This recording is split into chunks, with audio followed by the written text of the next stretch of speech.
এখন আমি সেদ্ধ করতে বসিয়ে দিয়েছি। এই দেখো সেদ্ধ হচ্ছে। তার জন্য প্রথমে কড়াইটা গরম করে নিলাম, তারপর আমি কড়াইতে দিয়ে দিলাম সর্ষের তেল।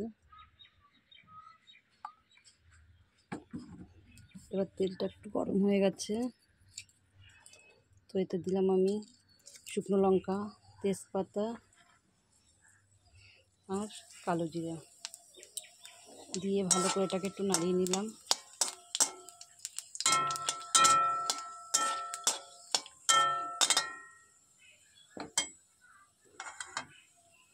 এরপর আমি এর মধ্যে দিয়ে দেবো কিছুটা মুগ ডাল। তো অনেকেই কচুর শাক রান্না করে খেয়েছো, কিন্তু আমি যেভাবে আজকে করছি তো তোমরা সেইভাবে একবার রান্না করে খেয়ে দেখো, আশা করি তোমাদের অবশ্যই ভালো লাগবে। এটাকে এবার আমি ভালো করে একটু ভেজে দেবো।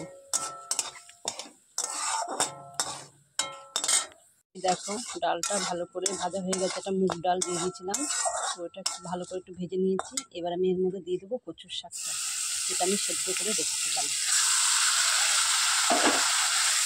এবার এটা দিয়ে আমি ভালো করে এটাকে নাড়িয়ে নেবো। আর এর মধ্যে হলুদও দিয়ে দিয়েছি। এবার একটু লবণ দিয়ে ভালো করে এটা একটু কষাবো। এরপর আমি এর মধ্যে দিয়ে দিচ্ছি একটুখানি জিরার গুঁড়ো, অল্প পরিমাণে জিরার গুঁড়ো দিয়ে দিচ্ছি, আর দিয়ে দিচ্ছি একটু স্বাদ মতো চিনি। এবার এটাকে ভালো করে নাড়িয়ে কষাতে হবে। এটা কষাতে কষাতে আস্তে আস্তে তেল ছেড়ে আসবে, তখনই আমার কচুর শাকটা কমপ্লিট হয়ে যাবে। তো এখন এটাকে একটু ভালো করে কষিয়ে নিই। এই দেখো তেল ছেড়ে দিয়েছে, তো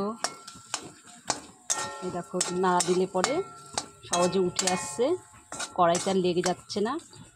তো অনেক দিন পরই কচুর শাক রান্না করলাম, তো এইভাবে রান্না করলাম। তা তোমাদের কীরকম লাগলো অবশ্যই তোমরা কমেন্ট করে জানাবে।